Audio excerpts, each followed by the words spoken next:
Universe Channel လေးကနေပြန်လည်ကြိုဆိုလိုက်ပါတယ်ကျွန်တော်တို့ရဲ့နေ့စဉ်ဘဝတွေထဲမှာအသိပညာဘ ഹു တုရတွေလည်းရစိတ်ပန်းလေးပြည်စီမဲ့သင်ခန်းစာယူစရာပုံမြင်ကောင်းလေးတွေကိုအမြဲတင်ဆက်ပေးနေတာဖြစ်ပါတယ်ဒီနေ့မှာတော့ထူးထူးခြားခြားသင်ခန်းစာကောင်းလေးတွေပေးစမ်းနိုင်မဲ့ပုံမြင်လေးတွေကိုတင်ဆက်ပေးတော့မှာဖြစ်ပါတယ်ဒီပုံမြင်လေးတွေဟာကလေးတွေအတွက်တည်းမကပဲလူကြီးတွေအတွက်ပါဆင်ခြင်စရာအချက်လက်လေးတွေပါဝင်လာမှုအဆုံးထိနားဆင်ပေးကြဖို့ဖိတ်ခေါ်ချင်ပါတယ်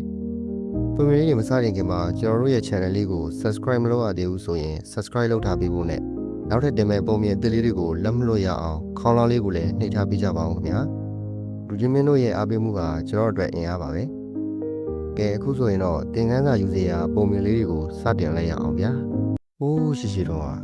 နှင်းမြူတောင်ကြားလို့ခေါ်တဲ့ရွာလေးတစ်ရွာဟာအလွန်ထူးဆန်းပါတယ်အဲ့ဒီရွာမှာရှိတဲ့လူတွေဟာတယောက်နဲ့တယောက်စကားပြောတဲ့အခါမျက်နှာဖုံးတွေကိုစီတက်ထားကြရပါတယ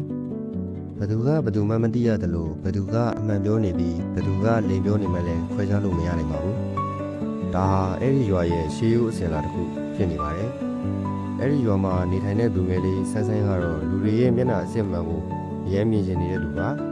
ဒီနေ့မှာတော့သူဟာရွာဟောင်းကြီးတွေကပျက်စီးနေတဲ့စာကြီးတိုက်ပစ်ကြီးထဲမှာဖုန်လေးတက်နေတဲ့တစ်တာအိုးလေးတစ်လုံးကိုတွေ့ရှိခဲ့ပါတယ်အဲ့ဒီတစ်တာထဲမှာတော့လက်ကင်ကွင်းလေးပါတဲ့မှန်ဘလူးဝိုင်းလေးတစ်ခုရှိနေပါတယ်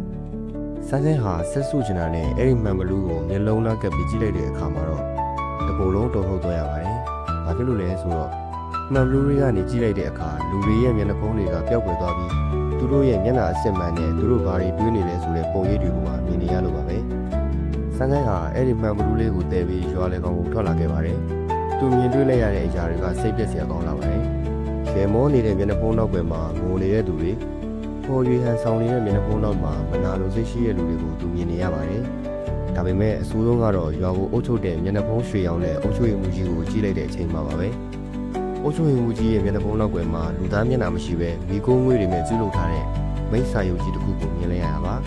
။အဲ့ဒီအချိန်မှာပဲအုပ်ချုပ်ရေးမှူးကြီးကဆိုင်းဆန်းစီကိုလှည့်ကြည့်လိုက်ပါတယ်။အုပ်ချုပ်ရေးမှူးကသူ့ရဲ့လှုပ်ဝက်ချက်ကိုဆိုင်းဆန်းသိသွားပြီဆိုတာရိပ်မိသွားပုံရပါတယ်။ဟဲ့လူငယ်လေးမင်းလက်ထဲမှာကင်ထားတာပါလဲ။အုပ်ချုပ်ရေးမှူးကြီးရဲ့အတန်ဟာဟင်းထွက်လာပြီးသူ့ရဲ့စစ်တီတော်တွေကဆိုင်းဆိုင်းကိုဝိုင်းထားလိုက်ကြပါတော့တယ်။စစ်တီတော်တွေကလမ်းတွေကိုချိန်ရွယ်ပြီးတဖြည်းဖြည်းကူးကပ်လာပါတယ်။အုပ်ချုပ်ရေးမှူးကြီးရဲ့မျက်နှာပုံနောက်ွယ်ကမိကုန်းငွေမိတ်ကယူရှာမှန်ဘလူးထဲမှာပို့ပြီးတော့တောင်ကြောက်စရာကောင်းတော့အောင်ထင်ဟပ်နေပါတယ်။ဒါကမှန်ဘလူးအဟောင်းလေးတစ်ခုပါပဲရှင်။ဆိုင်းဆိုင်းကအတန်ကိုထိမ့်ပြီးလိန်ပြောလိုက်ပါတယ်။ဒါပေမဲ့အုပ်ချုပ်ရေးမှူးကယုံဖို့မရပါဘူးမင်းရဲ့မျက်လုံးတွေကငါ့ရဲ့လှုပ်ဝက်ချက်ကိုမြင်နေရတယ်လို့ပဲအဲ့ဒီပစ္စည်းကိုငါ့စုပေးစမ်းအမေးပေးလိုက်တဲ့အချိန်မှာပဲစစ်တီတယောက်ကဆိုင်းဆိုင်းရဲ့လက်ထဲကမှန်ဘလူးကိုလူယူဖို့ကြိုးစားစင်မှာပဲဆိုင်းဆိုင်းကရှောင်လင်းလိုက်ပြီးလူအုပ်ထဲကိုတိုးဝင်ပြေးထွက်သွားပါတော့ရဲ့သူ့ကိုဖမ်းစအဲ့ဒီကောင်လေးမှာအန်ဒီရရှိတဲ့မော်ပစ္စည်းပါသွားပြီအုပ်ချုပ်ရေးမှူးကြီးကဒေါ်လာကြီးဟစ်អော်လိုက်ပါတယ်ဆိုင်းဆိုင်းဟာရွာလန်းချင်းလေးတွေကိုအသေးအတန်ပြေးဝင်ခဲ့ပါတယ်သူမှန်ဘလူးကိုမျက်လုံးမှာကပ်ပြီးကြည်ရင်ပြေးနေတဲ့အတွက်လူအုပ်ထဲမှာဘယ်သူကသူ့ကိုတကယ်ကူညီခြင်းလဲဘယ်သူကသူ့ကိုဖမ်းပေးခြင်းလဲဆိုတာကိုအကုန်မြင်နေရပါတယ်။အဲ့ဒီအချိန်မှာပဲအမှောင်ရိပ်တစ်ခုတည်းကနေလက်တစ်ဖက်သူ့ကိုဆွဲလိုက်ပြီးအိမ်ဟိုကြီးတစ်လုံးလေးကိုခေါ်ဆောင်သွားပါတယ်။အဲ့ဒီလူကတော့ရွာကလူမွဲလို့အားလုံးကသတ်မှတ်ထားတဲ့ဘိုးသူတော်အဖိုးကိုတယောက်ပါ။ဆိုင်းဆိုင်းကအကြောင်းလန့်ကြားနဲ့မှန်ဘလူးတဲကနေကြည့်လိုက်တဲ့အခါအံ့ဩစရာကောင်းတာကဒီအဖိုးကိုရဲ့မျက်နှာအလွန်ကြည်လင်ပြီးသူ့ရဲ့အတွေးပုံရိပ်တွေကဖြူစင်တဲ့ပန်းပွင့်လေးတွေလိုဖြစ်နေတာကိုတွေ့လိုက်ရပါတယ်။စေးအေးထားပါငါမင်းမင်းတွေ့လိုက်ရတဲ့အုပ်ချုပ်ရေးမှုဆိုတာတကယ်တော့လူမဟုတ်ဘူး။သူကဒီရွာကလူတွေရဲ့မူသားတွေနဲ့ကြောက်ရွံ့မှုတွေကိုပဲစားသုံးပြီးကြီးထွားတဲ့မူသားမိတ်ဆာပဲလို့ဘိုးကပြောလိုက်ပါတယ်။ဘိုးဆက်ပြောပြတာကတော့ဒီမှန်ဘလူးဟာရှေးခေတ်ကအမှန်တရားကိုမြင်နိုးတဲ့ပညာရှိတွေလုပ်ခဲ့တာဖြစ်ပြီးမိစ္ဆာကိုအနိုင်ယူနိုင်ဖို့ဆိုရင်မှန်ဘလူးကိုအသုံးပြုပြီးရွာသူရွာသားတွေရဲ့မျက်နှာဖုံးတွေကိုအားလုံးရှိမှခွာချပြရမယ်လို့ဆိုပါတယ်။ဒါပေမဲ့အပြင်ဘက်မှာတော့စစ်တီတွေကအိမ်တကားကိုရိုက်ချိုးဖို့ပြင်နေကြပါပြီ။ဆိုင်းဆိုင်းဘင်းမှာအချိန်သိမရှိတော့ဘူး။ဒီမှန်ဘလူးမှာနောက်ထပ်ဆွမ်းအားတစ်ခုရှိသေးတယ်။အဲ့ဒါကတော့အဖိုးကိုတကားမဆုံးခင်မှာပဲအိမ်တကားကြီးဝုန်းကနေပွင့်ထွက်သွားပြီးအုပ်ချုပ်ရေးမှူးရဲ့စစ်တီတွေဝင်ရောက်လာပါတော့တယ်။စစ်တီတွေဟာအိမ်ထဲကိုဓာတ်တုံးဝင်းနဲ့ဝင်ရောက်လာကြပါတယ်။ဘိုးကဆန်းဆန်းရဲ့ပခုံးကိုစုပ်ကန်ပြီးအမြန်မှာချလိုက်ပါတယ်။ဒီမှန်ဘလူးကိုနေရောင်နဲ့တက်ချိန်ပြီးမျိုးလေကောင်ကနိုင်စီကြီးပေါ်မှာမှန်ချက်စီကိုအလင်းပြန်လွှတ်လိုက်ပါ။အဲ့ဒီအခါအမှန်တရားရဲ့အလင်းတန်းကလူတိုင်းရဲ့မျက်နှာဖုံးတွေကိုကွဲအပ်သွားစေလိမ့်မယ်။ဖားလိုက်ကြ။ဆ စစ်တီတွေဟာအော်ဟစ်ပြီးပြေးဝင်လာခြင်းမှာဆိုင်ဆိုင်ဟာအိမ်ရဲ့ဗဒင်းမောက်ကနေအပြင်ကိုခုန်ချလိုက်ပါတယ်။သူဟာရွာလန်းအတိုင်းမျိုးလေကောင်ကနိုင်စင်ကြီးစီကိုအသေးအတန်ပြေးပါတော့တယ်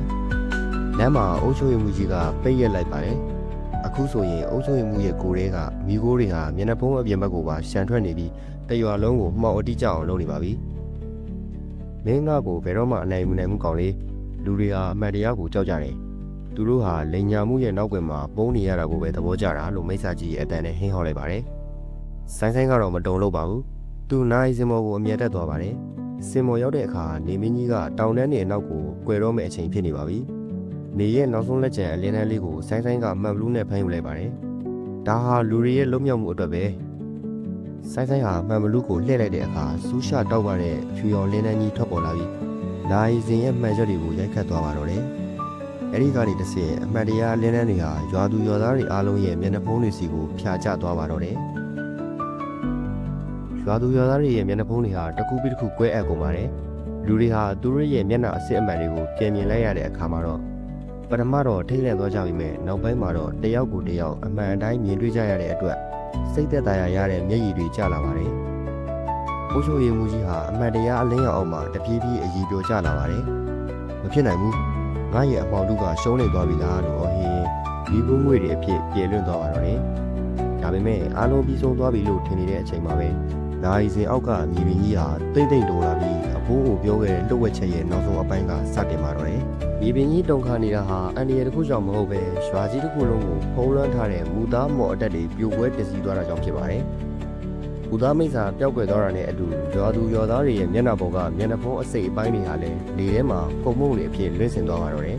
။ဆိုင်ဆိုင်ဟာနိုင်စင်မော်ကနေဆင်းလာတဲ့အခါမှာတော့အံ့ဩစရာမြင်ကွင်းကိုတွေ့လိုက်ရပါတယ်။ရွာသူရွာသားတွေဟာတယောက်နဲ့တယောက်စိုက်ကြည့်နေကြပါတယ်။အရင်လိုမျက်နှာဖုံးတွေမရှိတော့တဲ့အတွက်သူတို့ရဲ့ဝမ်းနည်းမှုပျော်ရွှင်မှုနဲ့နှွေးထွေးမှုတွေကိုမျက်ဝန်းတွေထဲမှာအတိုင်းသားမြင်နေရပါတယ်။ငါမင်းကိုတောင်းပန်ပါတယ်။ငါမင်းအပေါ်မကောင်းတဲ့စိတ်ထားခဲ့မိရဲ့။ငါလည်းမင်းကိုချစ်နေတာကြာပါပြီ။ဒါပေမဲ့မျက်နှာဖုံးနောက်ဘက်မှာပြောဖို့ရှက်နေကြတာ။ရွာထဲမှာဝန်ခံစကားတွေနဲ့တွန့်လွတ်ခြင်းပြုံးနေနဲ့ပြင်းနေသွားပါတော့တယ်။အမှန်တရားဟာပထမတော့နာကျင်စရာကောင်းပေမဲ့နောက်ဆုံးမှာတော့အားလုံးကိုလွတ်လပ်သွားစေခဲ့ပါတယ်။အဲ့ဒီအချိန်မှာဖိုးသူတော်ဖိုးအိုဟာဆိုင်းဆိုင်းစီလျှောက်လာပါတယ်။ကောင်းပြီငါမင်းမင်းလုံနိုင်ခဲ့ပြီ။အခုတော့ဒီမှန်ဘလူးကိုဘယ်လိုလုပ်မလဲ။ဆိုင်းဆိုင်းဟာသူ့လက်ထဲကမှန်ဘလူးကိုကြည့်လိုက်ပါတယ်။ဒီမှန်ဘလူးကလူတွေရဲ့စိတ်ကိုမြင်နိုင်ပေမဲ့တစ်ဖက်မှာလည်းလူတွေရဲ့လှုပ်ဝက်ချက်တွေကိုအတင်းအဓမ္မသိရှိနေရတယ်လို့ဖြစ်နေပါတယ်။သူကပြုံးလိုက်ပြီး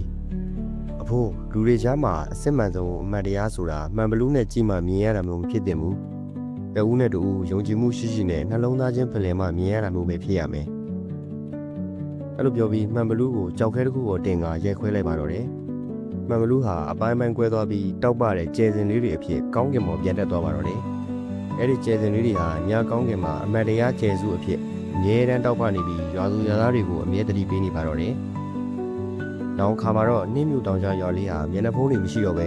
အပွင့်လင်းဆုံးရွာအဖြစ်ကြော်ကြားလာပါတယ်။ဆန်းဆန်းကတော့လူတိုင်းရဲ့ချစ်ခင်မှုကိုရရှိတဲ့လူငယ်လေးတစ်ယောက်ဖြစ်လာခဲ့ပါတယ်။လူတစ်ယောက်ရဲ့အလှပဆုံးသောမျက်နှာဆိုတာဟန်ဆောင်မှုကင်းတဲ့မိမိရဲ့မျက်နှာအစစ်မှန်တာဖြစ်ပါတယ်။အမှန်တရားကိုရဲရဲဝံ့ဝံ့ရင်ဆိုင်ခြင်းကသာလဲစစ်မှန်တဲ့လွတ်လပ်မှုကိုပေးစမ်းနိုင်ပါတယ်။ဟုတ်ကဲ့ပါပုံမြင်လေးကတော့ဒီမှာလည်းကြီးဆုံးတော့ပါပြီအခုတင်ဆက်ပေးခဲ့တဲ့ပုံမြင်လေးကိုသဘောကျမယ်လို့ပြောလင်းပါတယ်ခင်ဗျာအားလုံးပဲနောက်တစ်ပတ်မှာပြန်တွေ့ပါမယ်